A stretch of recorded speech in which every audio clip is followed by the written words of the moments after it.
In this particular video, we're going to be going over saying number 93 in the series of giving the interpretation of the sayings in the Gospel according to Thomas. Keep watching.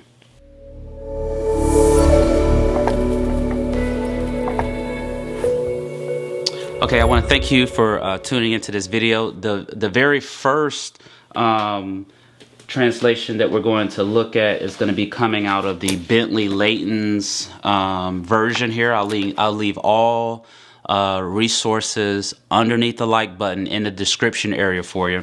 So in this particular video, we're going to be going over saying number 93. So let's read what it says here. So it says, "Do not give holy things to dogs, lest they throw them upon the dunghill. Do not throw pearls to swine, lest they..." Okay, so in this particular version, of course, it leaves that part out.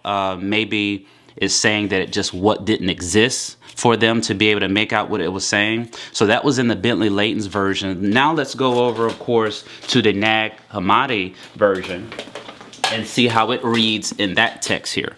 So we're looking at saying number 93, okay? So it says, "Do not give what is holy to dogs, or they might throw them upon the manure pile. Do not throw pearls to swine, or they might make mud of it."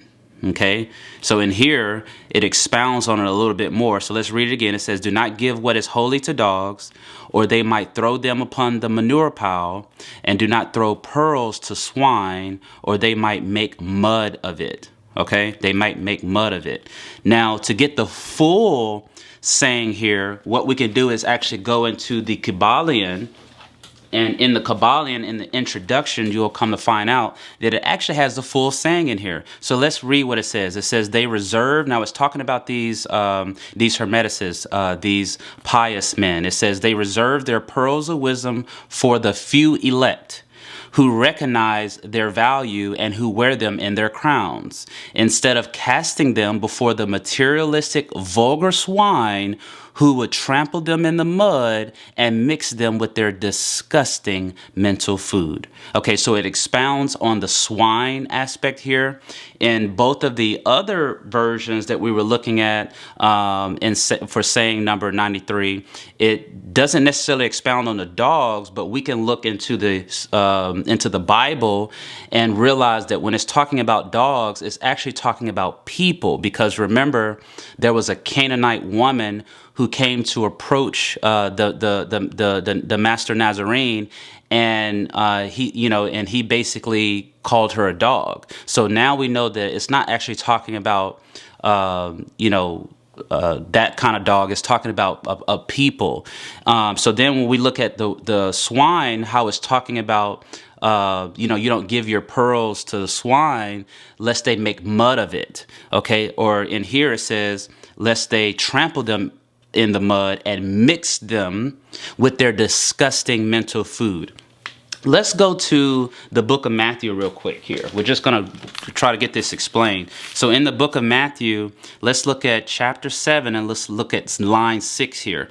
It says, "Give not which is holy unto the dogs, neither cast ye your pearls before swine, lest they trample them under their feet and turn again and rend you." So rend is like a destruction type of word. So it says, "Lest they trample them under their feet," as a form of hiding something. And then it says, "And they'll turn again and rend you." It's kind of interesting. So we have to listen what the words are actually saying to us here. Now, in one of the texts, it says something about mud. It says something about lest they make mud of it. Let's look at something else here. So what we're trying to do in this particular video is we're trying to explain what saying 93 is actually saying. So it's talking about do not give that which is sacred to the dogs, okay? And then do not cast your pearls before swine. So what I'm going to bring out in this particular video is I'm going to explain that what we're actually talking about is genetics and reproduction here. So what this sacred text is informing the Duman Adamic civilization and the Yahavic civilization, what we know as the tribes of Judah or the tribes of Israel, is we're trying to keep that sacred gene in place. You know, we're trying not to mix it with the outside sources that are out there, of course, because they have information that it will mix with. And then when they start making mud of it, let's figure out what we mean when we say make mud of it. So we can turn to Genesis here and look at, let's look at chapter 2. And let's look at line 7. It says, and the Lord God formed man of the dust of the ground. You get what I'm saying? Of the dust of the ground. So it says, lest they make mud of it. So what we're talking about is like when you study how DNA actually works, which is basically a gene, and then how it mixes with RNA or mRNA, and that kind of acts as the information, of course, that locks to it. And then you're dealing with proteins and so forth. When a gene is switched on, an enzyme called RNA polymerase attaches to the start of the gene.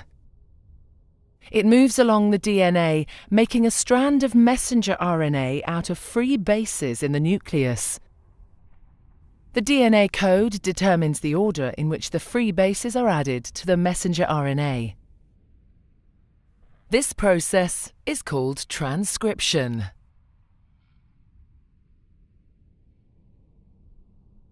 Before the messenger RNA can be used as a template for the production of proteins, it needs to be processed. This involves removing and adding sections of RNA. The messenger RNA then moves out of the nucleus into the cytoplasm. So what we're actually talking about is not mixing with the other, with those other types of beings that are out there, because we're trying to keep something sacred and intact, of course. But now when you look out on the planet, everything is all out of order. Nobody really knows who is who. And there's a fight for supremacy with these creations of various different races that only really exist in the minds. But we have other intelligences that have showed up on the scene, of course, and they are trying to create something and destroy something at the same exact time. So we're actually dealing with an inheritance here that's trying to be interrupted. So what we're doing in this particular video, of course, I'll try to keep it a little simple if I can, but what we're trying to do is explain what saying 93 is actually saying when it says do not give what is sacred unto the dogs. So that which is sacred is your seed, if you get what I'm saying. So remember, there was instructions that was given to the so-called Israelites, of course, and they were told not to mix with certain groups and families that are out there, because they would turn your hearts away from me, if you get what I'm saying, or they would turn your seeds away from that which is divine, from the higher regions of righteousness, if you get what I'm saying. So because that has not happened up until this point, now we have those that are coming back, of course, but what was trying to be conveyed here in this saying is you don't give what is sacred unto the dogs, but you got to know what a dog is. And then it says, do not cast your pearls, right? So when we think about a pearl, we're thinking about a substance, the procreation. We're thinking about how it looks. It looks like a pearl. So you don't supposed to, cast your pearls before the swine, because they have a certain way that they think. You get what I'm saying? Now, there's people that we're actually talking talking about. We're not talking about the actual swine, the garbage disposal system, even though there are those who are pretending to be a people who have swine characteristics, of course. That's what it's actually referring to.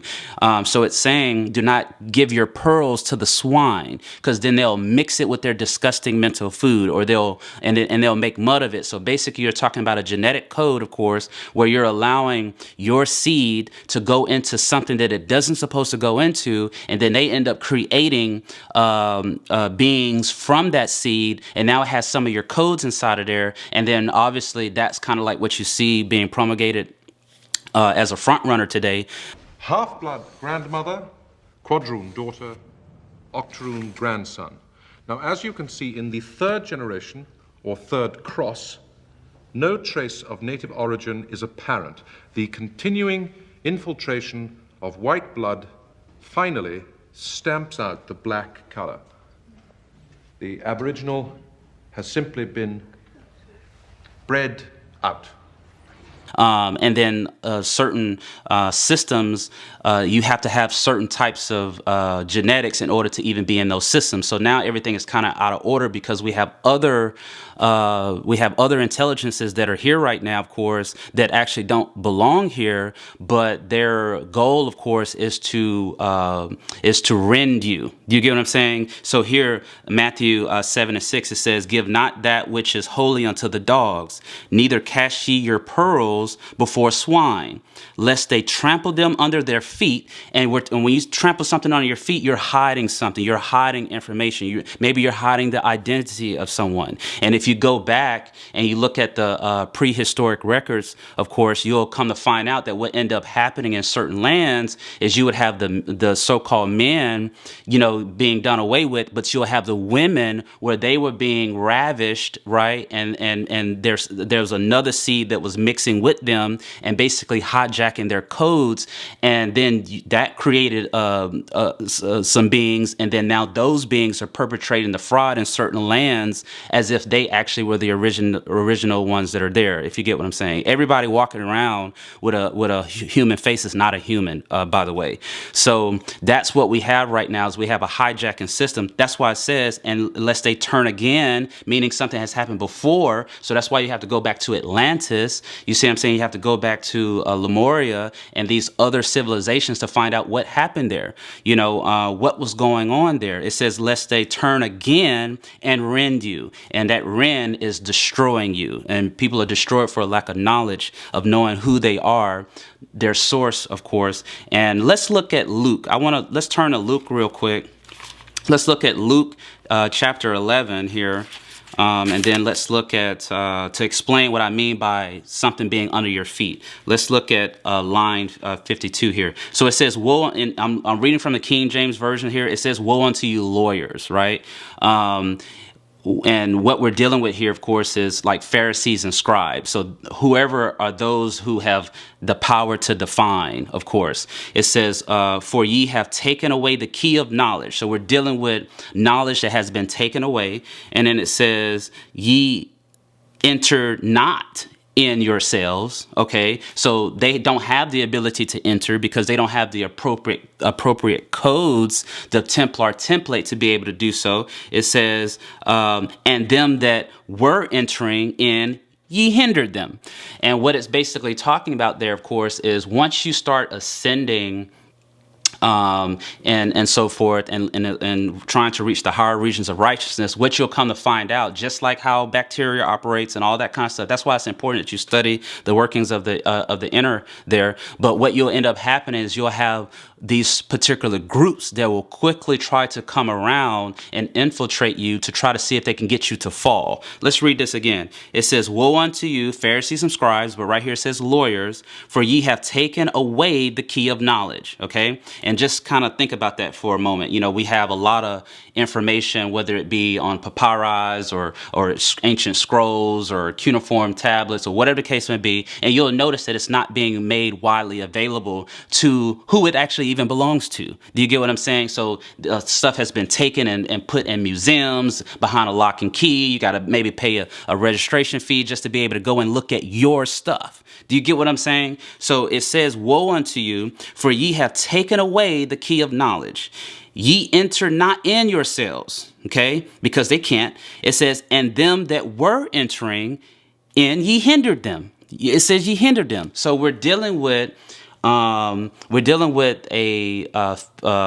basically, let's call them these ones that operate like sciences of destruction. They're not about the sciences of light. Maybe they came from other systems and represented the basic negativity of those areas that they came from, and then this place had to be lowered to a certain frequency in order for them to be able to be around. But then they had to take on bodies of sin. They had to take on the worst of the bodies in order for them to actually be able to walk around. But you'll notice that if some of your strands start kicking in, like some faculties, you'll be able to look at certain ones walking around, and you'll be able to see kind of like what's going on behind them, if you get what I'm saying.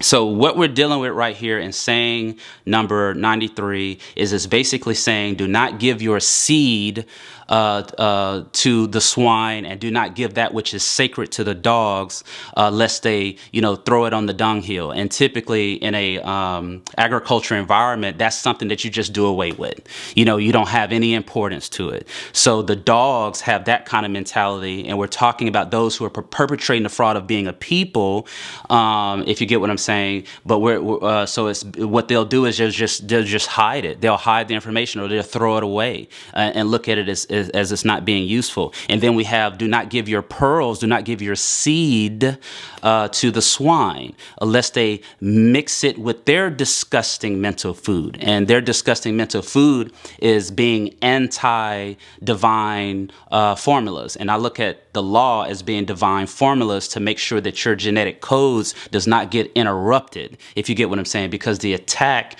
of course, is on your cells. Their goal is to attack your cells, of course, because they're trying to get rid of a certain bloodline here. But if you return unto the divine regions of righteousness, then your blood will be cleansed. And then it says they would try to do what they can, and it says the time would be made short for the elect's sake, or no one would be saved in this situation.